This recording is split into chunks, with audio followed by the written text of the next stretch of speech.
I need to give my head a wobble because what the fuck is this shit? Sister, let me just, give you a hand.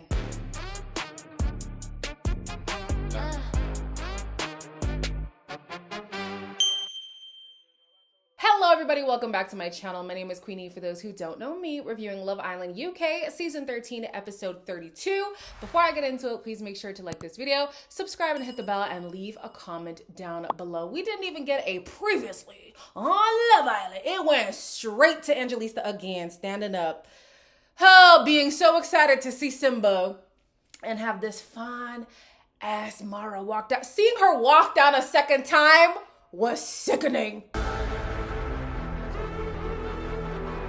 Obviously, it's not nice to see you. Do you feel like you were respectful? Yes and no. I'm really shocked. This is crazy. Really. Didn't you pray for her? Yeah, like, how many tests do you need? Like, for fuck's sake. Lion King was right. Yeah, for real. Get him again. Get him for me. Yes. Ooh, I love that the girls were like, nah, this ain't right. And I appreciate this kind of calling out. What happened in the USA, as entertaining as it was, when I reflect on it, I was like, nah, they really created like a hostile situation. But these girls coming at Simba the way that they did, yes, he deserves it. So this guy's gonna say, you know, when I think about the compatibility between myself and Angelista, it's just out of this world. It's on levels that can't compare. And, you know, I was really struggling in Casa without Angie. We couldn't tell. You were struggling. So much so that your tongue was down somebody else's mouth. Oh, okay. Now I have to give Simba some props. I know. Y'all gonna be like, you always back and forth with him. I am. It's like he's my little brother. It's like these two are my little siblings. And I just want the best for them. So he says that he'd be doing himself a disservice if he didn't bring Mara back. And I do agree. It didn't seem like he was just charged by lust. I genuinely believe that him and Mara actually do have something they could build on. Now, is she faking the funk? I don't know. She could just be looking at him as a ticket to come into the villa. But I was buying into whatever connection they were forming. He then was honest about his, decorum. He says, I wasn't always respectful. I'll be honest, I was not always respectful. The first day I was sleeping with one girl. The next day I was sleeping with another girl. We did cuddle. We did kiss outside the house. Like he's actually being honest, and I appreciated that from him. You know, some other guys, they didn't want to say what they was doing. Samraj and Kavin. But Simba just came out. I don't even think he was asked to detail what he all did. He just went into it. He also said that this journey has been a self-development journey for him. And I do agree. This moment right here, I felt like was proof of that. He just came out and laid it all out. Now, like I said in the previous video, it would be nice for him to think critically before the action, instead of having this moment of reflection after the fact. But the honesty that he gave in this moment, I appreciated that from him. Angelisa was like, honestly, I can't be asked, or I can't be arsed, how the UK people say it. And Maya asked her if she would have explored with somebody else. And she's like, I tried, but it just wasn't there. It looked like, what's his name? I don't even know his name. But the one who's not Carlos was like laughing, basically like, girl, you didn't even try. I could be reading into it, but with that reaction, why should she try? Anyways, obviously she was sad. Maya checked in to see if she was okay, and she was like, yeah, I'm okay. Maya brings out the remaining Casa girls. They are Nevaeh and I still don't know that girl's name. The girl with the dark hair. Anyways, they were both there, right? The girl with the dark hair is like, yeah, I was connected with Finley. You know, we did sleep together, but he was respectful. He was really respectful. You could see Ellie starting to calculate like, you sure? I'm going to ask about that later. Then we have Nevaeh. And I like to side with women, but not when you're a little, So Nevaeh's like, yeah, I was really disrespected by Simba. How? How were you disrespected? Like, I think Nevaeh didn't understand the role she was in. You are a Casa girl. The guys are here to explore. And he did that. And he accurately called out what was happening. You did bring Angelista up 3 times.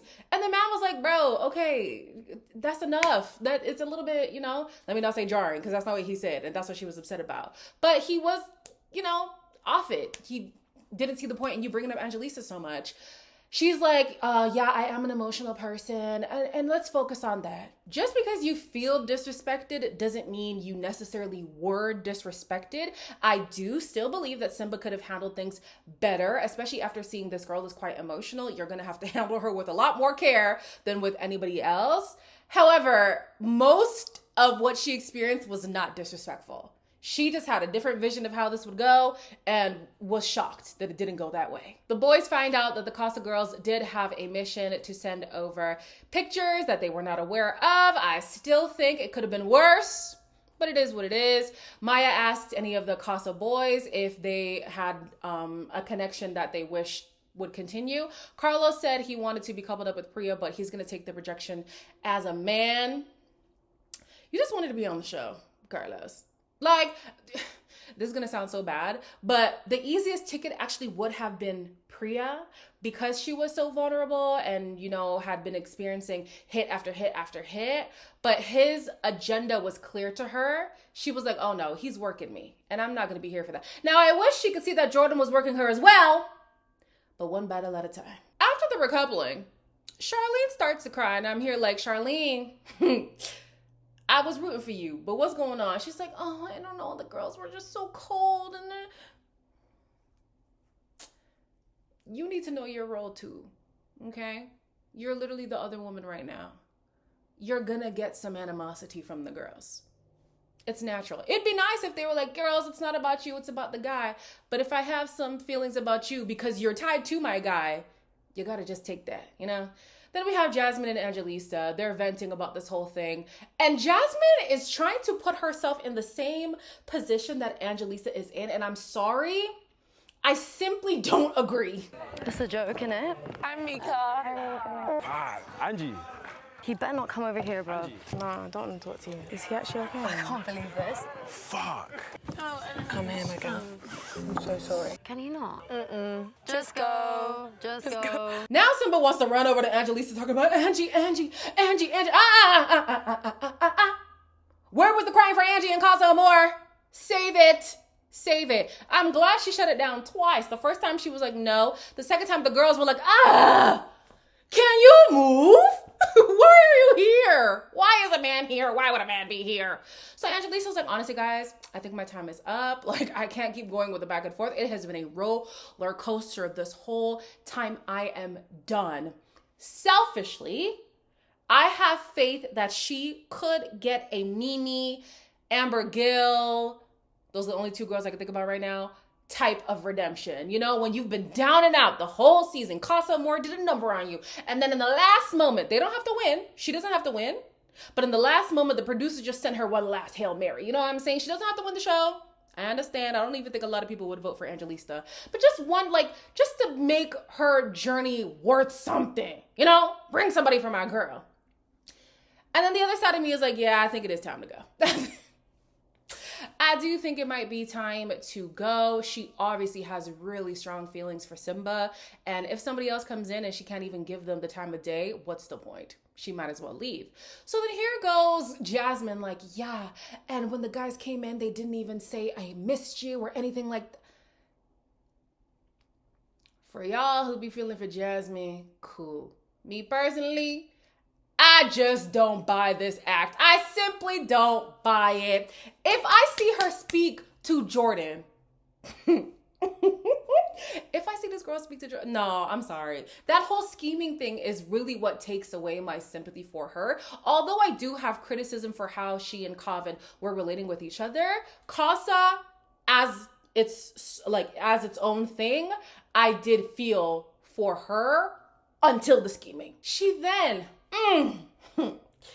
is going to say, I know he's intimidated by me, and I'm too woman for him. And I'm supposed to believe this is the woman who respected Kavin? I'm supposed to believe she respected him?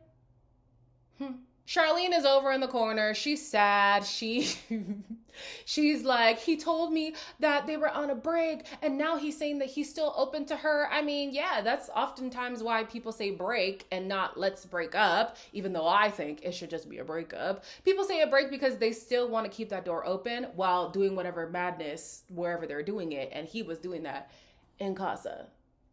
You get it, Charlene? Okay, cool. Then Mara comes over. She's feeling bad because Angelista is clearly hurt by the situation. And I'm sure it doesn't help that Simba ran straight to Angelista instead of checking on her. I said, ooh, he didn't give her no time.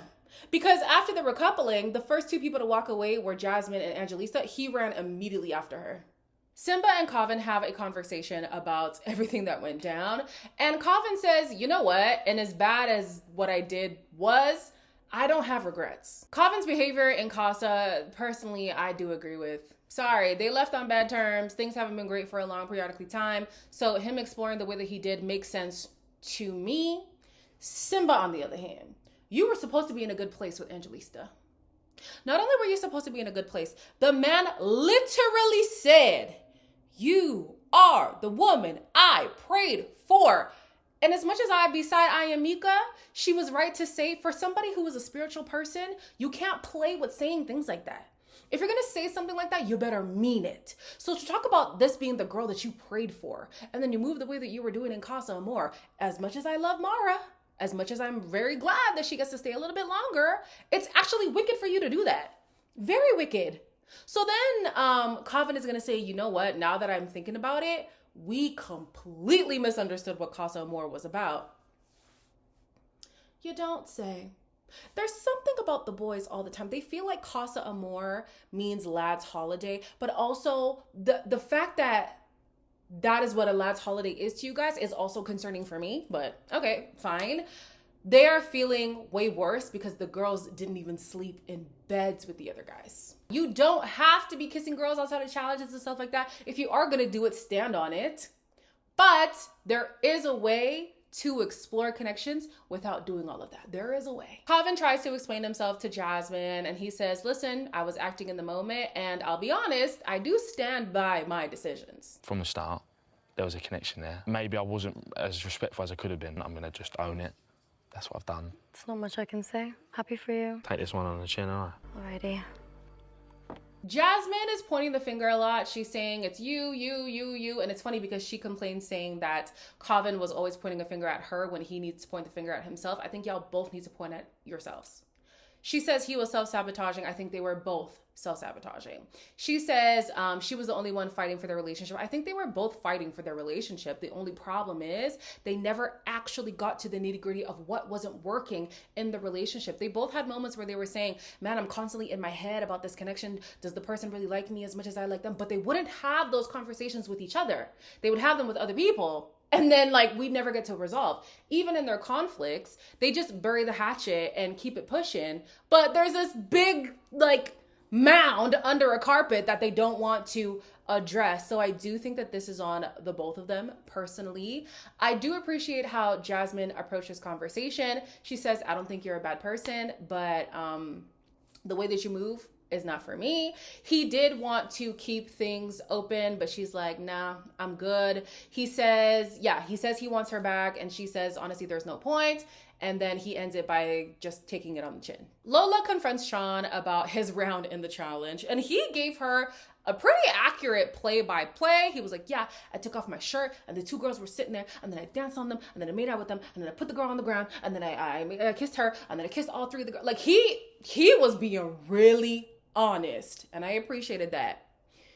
He then lost me though when he was like, yeah, and Yulia, you know Yulia, the girl that's with Lorenzo, she was really sticking it on me, you know? She was saying, oh, I just don't get this whole I love you thing. And we're gonna see Lola be upset. She's upset at Yulia, but not upset at how he was acting in the challenge.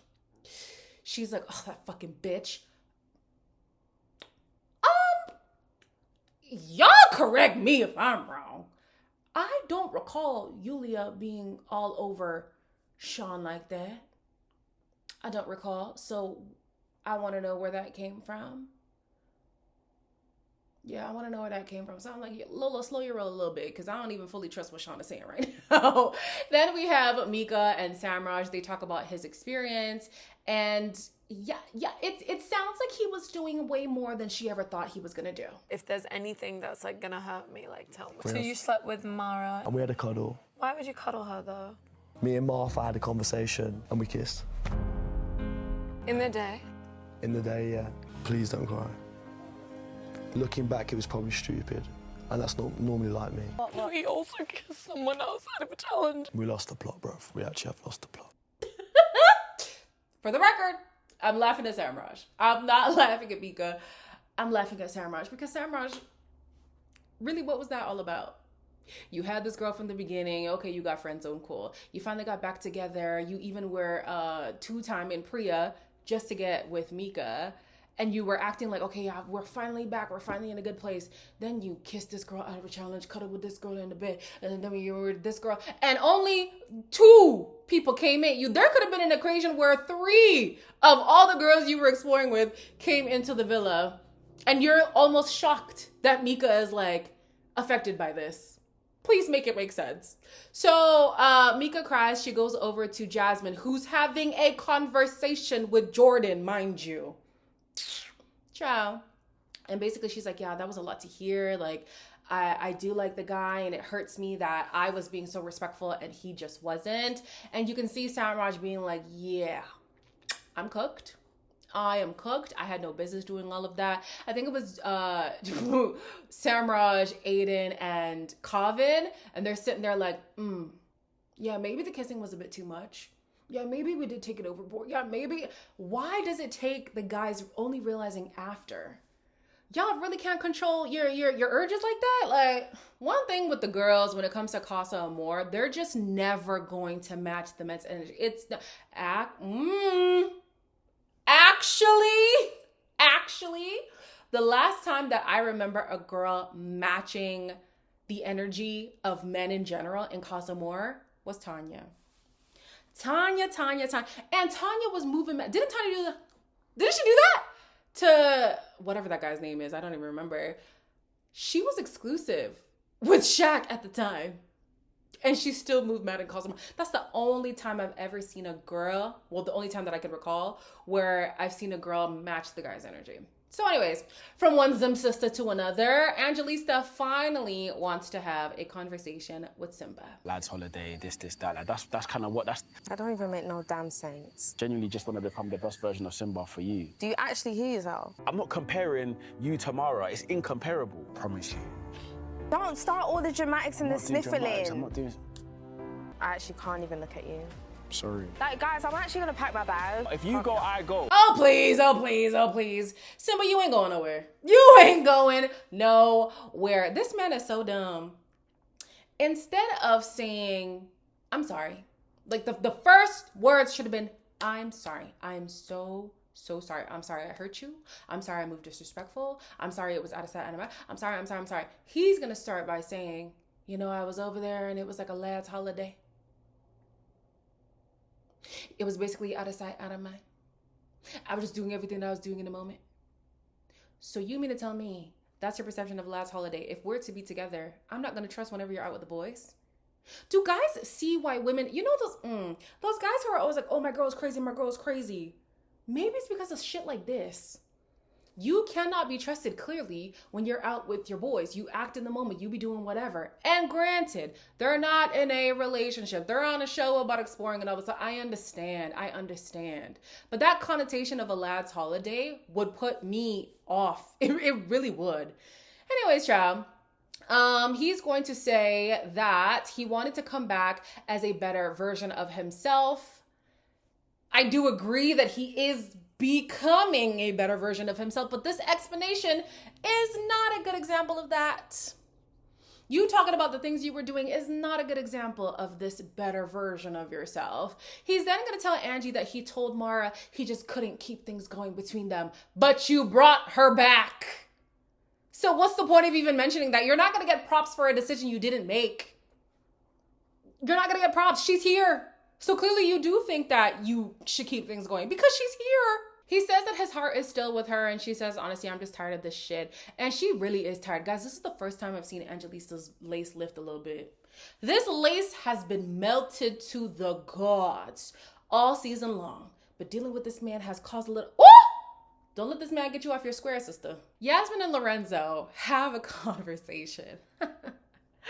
They have a conversation, and he's annoyed with her because she's just so like nonchalant about this whole thing. How are you finding things? How are you feeling? Why are you speechless for once? It does hurt a little bit. You seem like it didn't care. I still care about you, obviously. Well, it doesn't feel like it. Tommy is my priority. Didn't I say, oh, guys, didn't I say like a week ago when he was doing this whole flirtmance with Jasmine that he wanted Yasmin to be sick over him? He didn't like that this girl was like, okay, well, if you want to explore Jasmine, go ahead and do it. No, I'm not saying I want to. Like, he wanted her to be sick, and the fact that she wasn't bothered him. So now he's coming back from Casa Amor. He has a whole new person. She has a whole new person. And he's like, what do you... You're just not giving me the energy that I thought you would give. Like, I don't know, like I thought maybe we had more. And she's like, you brought in somebody who's quite literally exactly your type. Why would I stay in the picture? Why? I found somebody who gives me what I've been looking for this entire time. Why would I stay in the picture? Make that make sense. He is so damn toxic. You remember? Oh gosh, he just made me think of Jonas. If you guys have seen The Polygamist, he's the same guy who told Yasmin to her face, this is around the time where I check out. And she says, well, why haven't you checked out? He said, well, I'm kind of stuck here. So, you know. This is the same as like, because you know now that she doesn't want him, he's like, bruh, you should want me back. This is like when Jonas wanted a divorce from Joyce. Joyce finally gives him the divorce. She signs the papers. He's like, no, but I love you. Where are you going? What? No. Oh my gosh. Lorenzo, you are toxic. I don't know how long this night was, but we cut back to Charlene and she is still crying. Charlene, you got about 5 more minutes. That's enough now. So she's upset because she thinks the girls are upset with her. And then the other person, I forget who the other girl was. And she's like, yeah, they didn't even come greet us. For what? They're mad right now. They didn't cuss you out. Y'all better be happy y'all not in the US version because, woo, them girls are cussing people out, okay? You didn't even get no smoke. So why are you mad? She's then also going to say to Calvin, I don't know, I feel like you're just irritated with me. And he's like, no, I'm not irritated with you. He then explains his conversation with Jasmine. I think he was very honest. He did say, yeah, I did think the door was still open for us, but she said that wasn't up to him. I am standing by my decision. I'm not mad at that. I do want to pursue you, Charlene. I'm not mad at you. And yeah, I think he was honest. I think he was very honest. Then we have Ellie with her tear streak. Oh my gosh, that tear streak, that image would haunt me. So she's talking to Finley, and Finley, you know, these guys are not really that good at de-escalation. This man says to Ellie, I want you to think about it holistically and realize that it could have been worse. What? Why do these guys open with that? Don't open with that. But then he ends up being honest. He says, well, he was honest the whole time. He never lied. He says his body literally rejected the girl. He wanted to be physical with her. He tried it and he was like, oh, no, not for me. Even after the kiss that he rejected, he tried again the next day and his body just wasn't having it. So from there, he was like, no, Ellie's the girl for me. And she accepts what he says as long as he's telling her the truth. Thankfully, Finley is telling her the truth. Simba and Mara have a conversation and he tells her it's really hard for me to compare 3 days to 3 weeks. So, I mean, I do really have strong feelings for her, but I also want to explore you. And then he's like, yeah, she's even threatening to leave the villa. And this is where Mara is like, wait, why am I here? She was saying she might leave. If she leaves, then I'm leaving. I don't think I can stay here, I'll be real. Well, if I was to leave, would you leave? You've answered it yourself, haven't you, then, babe? See you in a bit. See you in a bit. Bye. And as much as I love Mara being here, it is sick to tell a woman that you claim you have prayed for, you claim this is God's answer to your prayers, that you still want to explore. It's crazy. And then it's also crazy to tell the girl that you want to explore further, that actually my main girl, if she leaves, I'm gone too. I'm following right after her. No questions asked. So what's the point? What is the point of exploring? What's the point? Like, this man wants to have his cake and eat it too, but he's not even hungry. He's eating for eating's sake. I don't even understand. And Mara was saying, if you would leave with her right now and you wouldn't either leave with me if I were to leave or stay if she was to go, that's your answer. You want to be with her. Let that be that. And I don't get how he doesn't get it. Like, Simba is so juvenile in his thinking. Talk about, I'm 25. Nevaeh ate with that one thing. Are you? Are you? Apparently, they said after some studies that the frontal lobe actually fully develops at 32. So that 25 thing is a myth, okay? If you are so convicted about leaving, what's the point of Mara being here? What's the point of telling Angelisa you still wanted to explore? It would be a disservice. What is the point? Anyways, before bed, Angelisa is going off to Priya, and I hope she remembers this. I hope you remember how this man made you feel just for the sake of doing whatever he wanted to do. He wasn't even truly conflicted about his feelings for Angelisa. He just wanted to dip his toe in another pool just to say he did it. Girl, not worth it. Mika is annoyed, but she still wants to sleep next to Samraj. There are so many damn people in this villa that Mika and Samraj slept outside as a couple. They slept outside. I said, damn, we gotta eliminate some people. Kavin is feeling bad because now 2 girls are upset with him. Simba is trying to figure out how he can fix it. Honestly, leave. I think the best way to fix this whole thing is to leave. I personally think Angelisa is gonna forgive him regardless. But if I were her, as a big sister, Angelisa, listen to me as a big sister. If you're trying to prove to me that I am all these things that you claim, our compatibility is through the roof, I'm the woman you prayed for, our families would mesh, all these kinds of things, prove it to me by removing yourself from this situation. Let's just end it right here. That's what I say, but we'll see what happens. As always, like, comment, share, and subscribe, and I'll see you in the next one.